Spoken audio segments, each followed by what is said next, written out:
Assalamualaikum warahmatullahi wabarakatuh. Saya Eti Rohaiti. Di sini saya akan memaparkan sebuah materi untuk memenuhi tugas mata kuliah Cloud Computing. Materi yang saya akan paparkan yaitu tentang Cloud Computing yang meliputi definisi dan konsep dasar Cloud Computing, sejarah perkembangan Cloud Computing, metode layanan Cloud Computing, model development Cloud Computing, dan keuntungan dan tantangan dalam penerapan Cloud Computing. Yang pertama, definisi dan konsep dasar Cloud Computing. Apa itu Cloud Computing? Cloud Computing atau sering disebut dengan komputasi awan adalah sebuah teknologi komputer yang digunakan internet untuk menjalankan program atau aplikasi melalui komputer yang terhubung ke internet. Cloud computing ini seperti menyimpan sebuah data secara tetap di internet.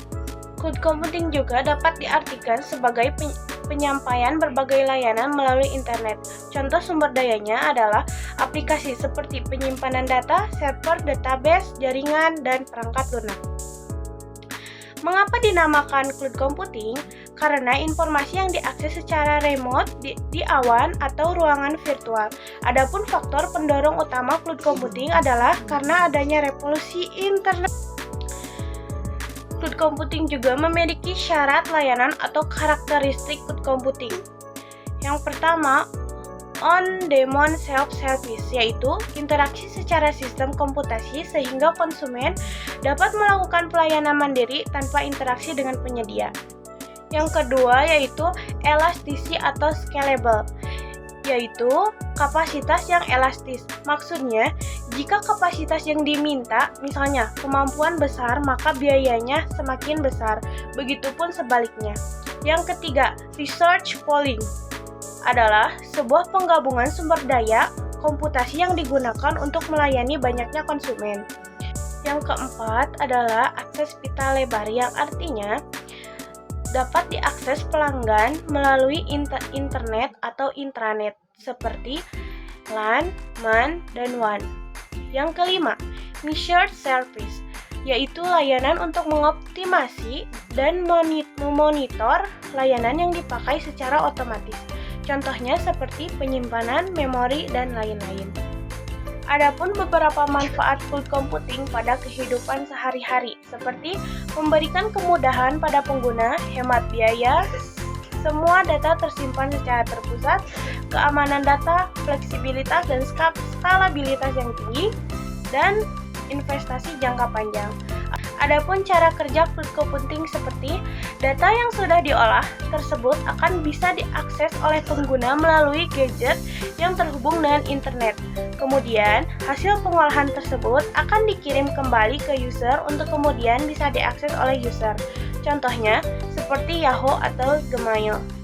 Materi yang kedua yaitu sejarah perkembangan cloud computing. Perkembangan teknologi yang semakin pesat di kalangan masyarakat membuat teknologi komputasi awan terus mengalami peningkatan.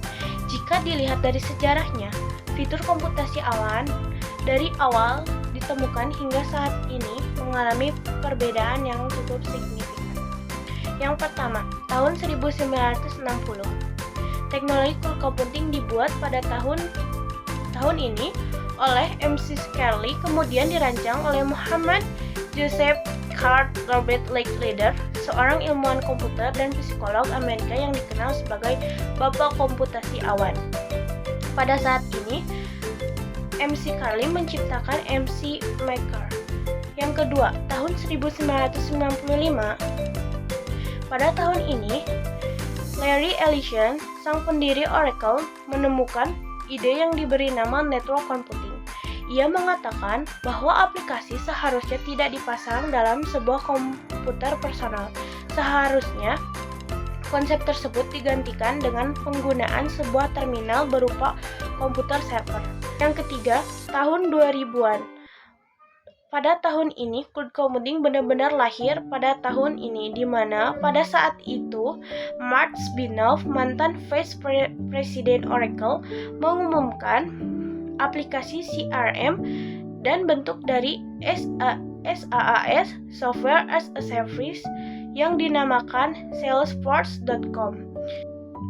Yang keempat, tahun 2005. Lalu pada tahun ini mulai banyak fasilitas cloud computing yang meningkat seperti Google dengan Google Apps, Amazon, dan lain-lainnya.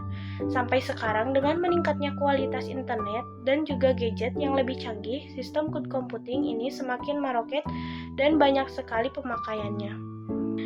Yang ketiga, model layanan cloud computing. Terdapat 3 jenis layanan yaitu IaaS, PaaS, dan SaaS. Yang pertama, IaaS atau Infrastructure as a Service adalah sebuah infrastruktur dari cloud computing. IaaS ini merupakan sebuah perangkat hardware komputer yang berupa virtualisasi yang dikelola dengan jaringan internet. Kelebihan dari layanan ini adalah mengurangi pengeluaran modal dan mengoptimalkan biaya, meningkatkan skala dan performa beban kerja IT, meningkatkan skalabilitas, keandalan, dan dukungan, meningkatkan keberlangsungan bisnis dan pemulihan bencana, meningkatkan keamanan, dan membantu dalam berenovasi dan mendapatkan aplikasi baru kepada pengguna dengan lebih cepat. Kekurangan pada layanan ini yaitu perlunya untuk mengadakan pelatihan terkait infrastruktur yang akan digunakan.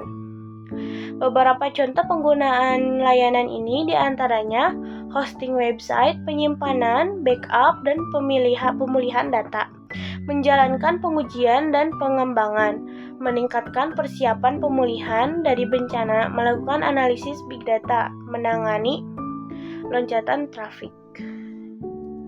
Yang kedua yaitu PaaS atau Platform as a Service, merupakan sebuah software dan hardware yang digunakan untuk pembangunan aplikasi.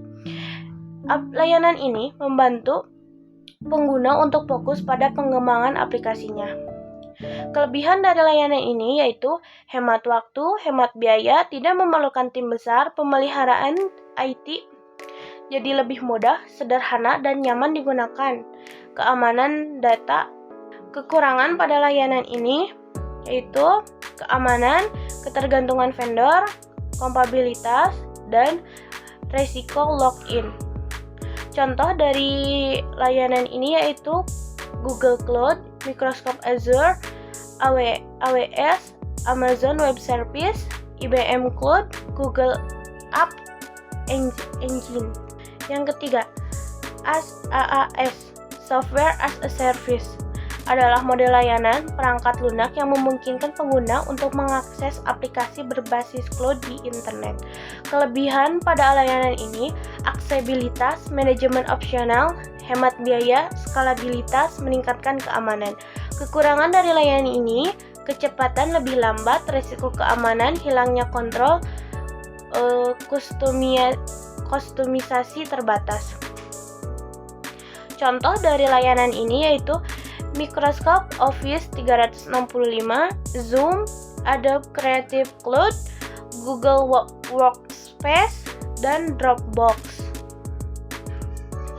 Nah, materi yang keempat yaitu model deployment cloud computing. Terdapat beberapa jenis yaitu public, private, hybrid, dan community. Yang pertama, public. Public ini merupakan layanan umum dari komputasi awan yang meliputi penyediaan sumber daya seperti server dan penyimpanan yang dikelola oleh penyedia layanan cloud sebagai pihak ketiga. Sumber ini diakses melalui internet dan dibagi dengan pengguna lain. Kelebihan dari model ini, biaya rendah, tidak perlu pemeliharaan khusus, skalabilitas hampir tak terbatas, tingkat keandalan yang tinggi. Kekurangan dari model ini bergantungan pada kualitas internet. Tidak semua penyedia layanan dapat menjamin keamanan dan dalam pengguna. Yang kedua yaitu private. Layanan ini dibangun khusus untuk memenuhi kebutuhan perusahaan atau organisasi tertentu. Kelebihan private ini, fleksibilitas, keamanan, high scalability. Kekurangan dari model ini, biaya yang sangat besar, ketergantungan pada penyedia layanan, dan akses seluler terbatas. Yang ketiga, hybrid adalah sebuah sistem yang menggabungkan penggunaan cloud computing antara public cloud dengan private cloud. Kelebihannya, fleksibel, hemat biaya, dan keamanan privasi terjamin. Kekurangan dari hybrid ini, ketergantungan pada internet dan manajemen cukup rumit. Yang keempat, community. Ini merupakan infrastruktur cloud yang digunakan secara bersama oleh beberapa organisasi yang memiliki kepentingan yang sama dan kebutuhan tingkat keamanan yang sama. Kelebihan community ini adalah hemat biaya, fleksibel, dan dapat diskalakan, keamanan, dan berbagi infrastruktur. Kekurangan community ini adalah cloud komunitas bukanlah pilihan yang baik untuk setiap organisasi. Adopsi data yang lambat, jumlah penyimpanan data, dan lebar pita yang tetap dibagi di antara semua anggota komunitas. Community cloud ini lebih mahal daripada public cloud. Membagi tanggung jawab antar organisasi itu sulit. Materi yang kelima yaitu keuntungan dan tantangan dalam penerapan cloud computing. Keuntungan dari penerapan cloud computing yang pertama, efektivitas biaya. Cloud ini tidak memerlukan infrastruktur lokal sehingga dapat mempengaruhi biaya investasi dan pengoperasian TIK, dan juga dapat mengurangi biaya dalam pembaruan dan administrasi lisensi perangkat lunak. Yang kedua, keamanan. Penyedia cloud seringkali memiliki langkah-langkah keamanan tingkat tinggi dan menawarkan solusi pemulihan bencana yang lebih efisien dibandingkan infrastruktur fisik lokal. Yang ketiga, skalabilitas. Cloud memiliki kapasitas yang lebih praktis dan penyimpanan data dan sumber daya cloud dialokasikan ke organisasi pelanggan jika diperlukan. Yang keempat, efisiensi energi. Cloud dapat mengalokasikan sumber daya perangkat keras mereka ke sejumlah pelanggan. Hal ini membuat konsumen lebih efisien. Yang kelima, fleksibilitas. Cloud computing dapat memudahkan organisasi untuk mengaktifkan layanan untuk digunakan dari lokasi yang berbeda dan dari jenis klien yang berbeda. Yang terakhir yaitu tantangan dalam penerapan cloud computing. Yang pertama, keamanan dan privasi. Meskipun penyedia cloud menawarkan keamanan yang lebih baik, tetapi ada risiko akses tidak sah, kebocoran data, atau serangan cyber, terutama jika langkah-langkah keamanan internal tidak memadai. Yang kedua, ketergantungan pada koneksi. Akses ke layanan cloud sangat bergantung pada koneksi internet yang stabil dan cepat. Jika terjadi gangguan, akses ke aplikasi atau data dapat terhambat. Yang ketiga, kontrol terbatas. Pengguna tidak memiliki kontrol penuh atas infrastruktur fisik karena dikelola oleh penyedia layanan cloud. Ini dapat menjadi masalah dalam beberapa situasi, terutama dalam hal kepatuhan dan regulasi. Yang ketiga, biaya jangka panjang. Meskipun cloud dapat menghemat biaya awal, jika tidak dikelola dengan baik, biaya penggunaan jangka panjang, misalnya untuk penyimpanan data besar atau layanan komputasi intensif, bisa menjadi sangat tinggi. Yang terakhir yaitu kompleksitas migrasi.